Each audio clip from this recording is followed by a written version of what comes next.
السلام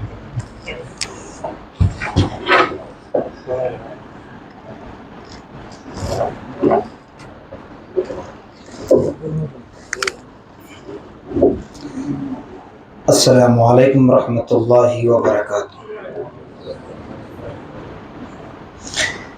الحمد للہ رب العالمین والعاقبۃ للمتقین والصلاۃ والسلام علی سید الانبیاء والمرسلین وعلی آلہ واصحابہ اجمعین۔ قال اللہ تبارک وتعالی فی شأن حبیبہ المصطفى ورسولہ المجتبى صلی اللہ تعالی علیہ وسلم: ان اللہ وملائکتہ یصلون علی النبی یا ایھا الذین آمنوا صلوا علیہ وسلموا تسلیما۔ اللهم صل على سيدنا شفيعنا مولانا محمد افضل صلواتك وعدد معلوماتك وبارك وسلم۔ اسٹیج پر رونق افروز زیب سجادہ شہزادہ چندہ حسینی حضرت سید شاہ جلال حسینی اشرفی جلالی صاحب حفظہ اللہ، برادرم نائب و جانشین سجادہ ڈاکٹر مولانا سید شاہ احمد حسینی اشرفی جلالی حفظہ اللہ، علماء ذی احترام، مشائخین عظام، سادات اکرام، استاذ محترم، معزز سامعین و محترم، پردہ نشین، سماعت کرنے والی خواتین اسلام، السلام علیکم ورحمۃ اللہ وبرکاتہ۔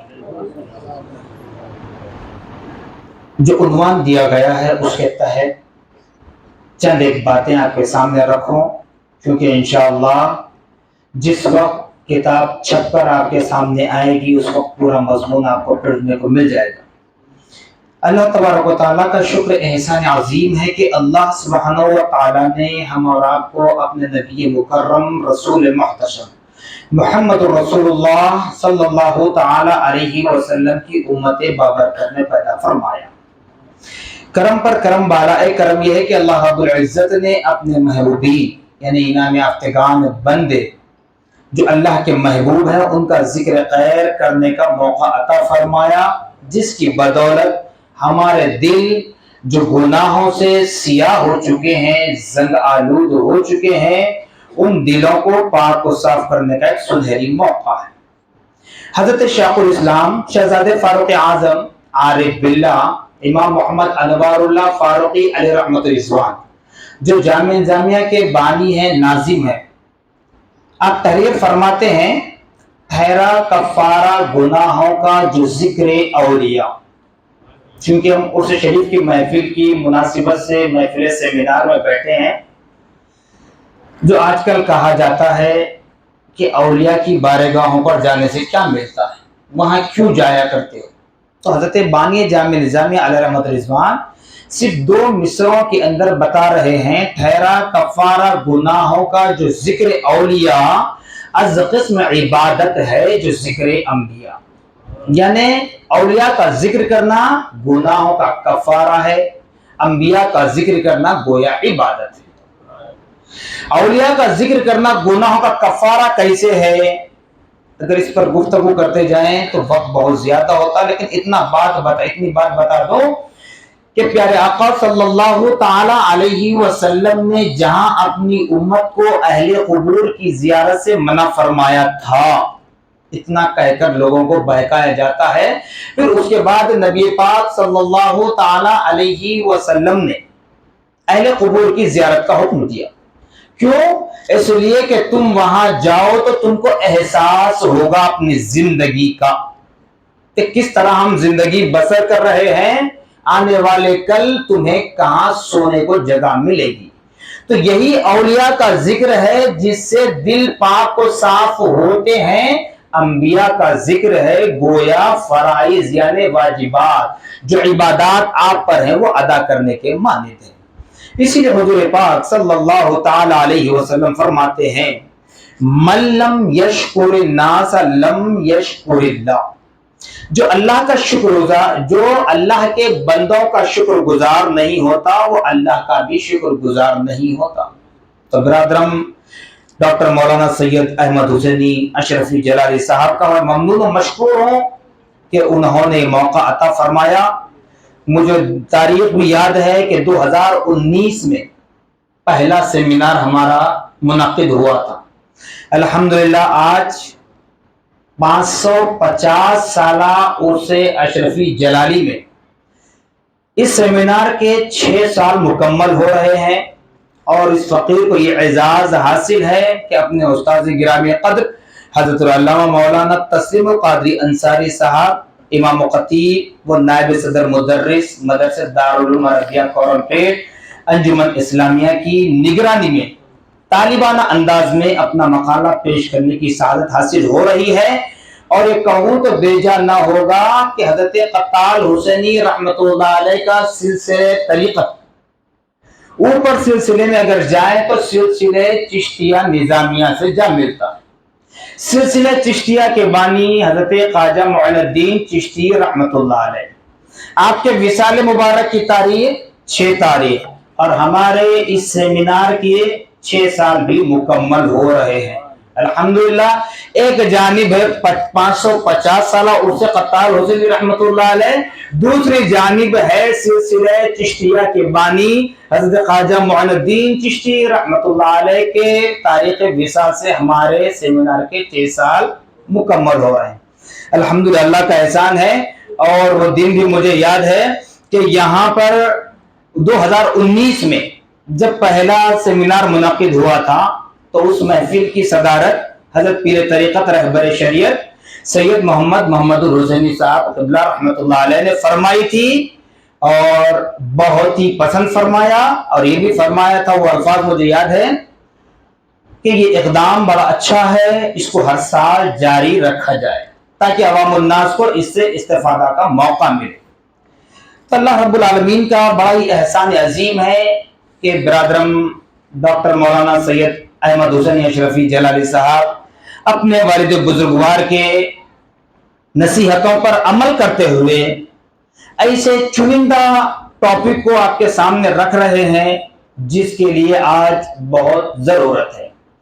گستاخان رسول کا انجام، یہ ٹاپک اس فقیر کو دی گئی، کہنے سے قاصر ہوں کیونکہ پیارے آقا صلی اللہ تعالی علیہ وسلم کا مقام و مرتبہ اتنا بلند و بالا ہے جس کے لیے قرآن پاک شاہد ہے۔ اللہ تبارک و تعالی فرما رہا ہے وَرَفَعْنَا لَكَ ذِكْرَكَ، اے حبیب ہم نے آپ کے لیے آپ کے ذکر کو بلند فرمایا۔ کیونکہ گستاخوں کے الفاظ کو ادا کرنا مقصد نہیں ہے، گستاخوں کی سرکوبی یہاں پر یہ ہو رہی ہے کہ اللہ تبارک و تعالی فرما رہا ہے کہ لوگوں لا الہ الا اللہ محمد الرسول اللہ پڑھنے والے ہوں، نماز پڑھنے والے، زکوٰۃ دینے والے نہیں، بلکہ سارے عالموں کے ساری انسانیت سے جس کا تعلق کسی مذہب کلچر سے ہو، تمام سے مخاطب ہو کر اللہ رب العالمین یہ اعلان کر رہا ہے کہ رفعنا لک ذکرک، اے حبیب ہم نے آپ کے لیے آپ کے ذکر کو بلند کیا۔ تو معلوم یہ ہوا کہ کوئی ذکر کرے یا نہ کرے، لیکن اللہ نے جن کو مقرر کر دیا وہ باقی رہنے والے ہیں۔ آپ اور ہم 50 سال، 60 سال، 70 سال، 100 سال زندہ رہیں گے جب تک ذکر کریں گے۔ اس کے بعد ضروری نہیں ہے کہ ہماری آنے والی نسل نبی کا ذکر خیر کرے، ان کے مقدر کیا ہے ہمیں پتہ نہیں ہے، لیکن اللہ پاک نے فرشتوں کے ذریعے اس ذکر الہی کو ذکر الہی کرنے، ذکر رسول کرنے کے لیے منتخب فرمایا۔ تو اسی طریقے سے جہاں پیارے آقا محمد رسول اللہ صلی اللہ تعالی علیہ وسلم کی شان اقدس میں گستاخیاں کی جاتی ہیں، اس کے لیے قرآن اس کا رد بلیغ کرتا ہے، یعنی اس کا رد کرتا ہے قرآن، کوئی اور مولوی، کوئی مفتی نہیں، بلکہ قرآن ہے۔ اس کا انکار کرو تو بلا شک و شبہ، بلا تمثیل کیفر کردار تک پہنچ جاؤ گے۔ یہاں پر کسی ذات کا بھی ذکر نہیں ہے۔ عُتُلٍّ بَعْدَ ذَلِكَ زَنِيمٍ، قرآن پاک میں ہے سخت مزاج رکھنے والے، اس کے بعد بتایا جاتا ہے کہ وہ ناجائز پیداوار ہے۔ تو کون ہے؟ تو صاحب صراط الجنان تحریر فرماتے ہیں کہ ابو البرکات عبداللہ بن احمد نصفی رحمت اللہ علیہ فرماتے ہیں، مروی ہے کہ ولید بن مغیرہ نے اپنی ماں سے جا کر پوچھا کہ اے ماں محمد عربی صلی اللہ تعالی علیہ وسلم نے میرے بارے میں 10 باتیں بیان فرمائی، 10 باتیں بیان فرمائی، جن میں سے 9 باتوں کا مجھے علم ہے، 9 باتیں میں جانتا ہوں، اور اس پیارے آقا محمد الرسول اللہ صلی اللہ تعالی علیہ وسلم کے جملوں پر میں نے جیسے جیسے محسوس کیا تو ان 9 جملوں کے ان 9 صفات کو میں نے اپنے اندر پا لیا، لیکن ایک صفت جو مجھے بتائی جا رہی ہے مجھے سمجھ نہیں آ رہی ہے، لہذا اس کا ماجرا کیا ہے تم مجھے بتا دیں ورنہ میں تمہاری گردن مار دوں گا، اس کی حقیقت بتا دیں۔ تو اس کی ماں نے، ولید بن مغیرہ کی ماں نے کہا کہ تیرا باپ نامرد تھا۔ دیکھیے آج بھی ہمارے درمیان دنیا کی مال و متے پر بہت اترایا جاتا ہے، مال کی ہوس ہوتی ہے، تو ولید بن مغیرہ کی ماں نے اپنے شوہر کے مال کی حفاظت کے لیے کیا کر بیٹھا، کہتی کہ نامرد تھا، اس لیے مجھے اندیشہ تھا کہ جب وہ مر جائے گا تو اس کا مال دوسرے لوگ لوٹ لیں گے، لے جائیں گے، کچھ باقی نہیں رہے گا۔ اس خدشے سے، اس اندیشے میں آ کر میں نے ایک چرواہے کو اپنے پاس بلا لیا جس کی تو ناجائز اولاد ہے۔ اللہ اکبر، اللہ نے توفیق دے۔ کہنے کا مقصد یہ ہے کہ قرآن رد بلیغ کر رہا ہے، یہ کون ہے جس کو صحابی مانا جاتا تھا، جس کو خاندان قریش سے بتایا جاتا تھا، جیسے اس تاجدار رسالت صلی اللہ علیہ وسلم کی فضیلت، شان محبوبیت، بارگاہ الہی میں آپ کا مقام مرتبہ اس طرح معلوم ہوتا ہے، لیکن ولید نے حضور پاک صلی اللہ علیہ وسلم کی شان اقدس میں جھوٹا کلمہ کہا، معاذ اللہ نعوذ باللہ، کہا کہ آپ مجنون ہیں، آپ مجنون ہیں، نعوذ باللہ۔ تو اس کے جواب میں اللہ تعالیٰ نے 10 عیوب ظاہر کیے، ظاہر فرما دیے جو واقعی اس میں موجود تھے، اور سب سے بڑا ایک عیب یعنی حرامی ہونا ایسا تھا کہ اس آیت کے نازل ہونے سے ہی معلوم ہوا، ورنہ اب تک اس کے تعلق سے لوگ یہ سمجھا کرتے تھے کہ یہ خاندان قریش سے اس کا تعلق ہے۔ تو اسی لیے کہا جاتا ہے کہ دشمنان اسلام جتنے ہوں ان کو ان کی جگہ ہی رکھا جائے۔ صرف اتنا ہی نہیں، ایک بات آپ کو بتلا دوں، ایک ہندو پنڈت، جیسے الحمدللہ ثم الحمدللہ ہماری خانقاہ قطالیہ میں بھی اس کی تقاریب میں ایک تقریب یہ شامل ہوتی ہے، قومی یکجہتی کانفرنس، ہر مذہب سے تعلق رکھنے والے یہاں ہوا کرتے ہیں۔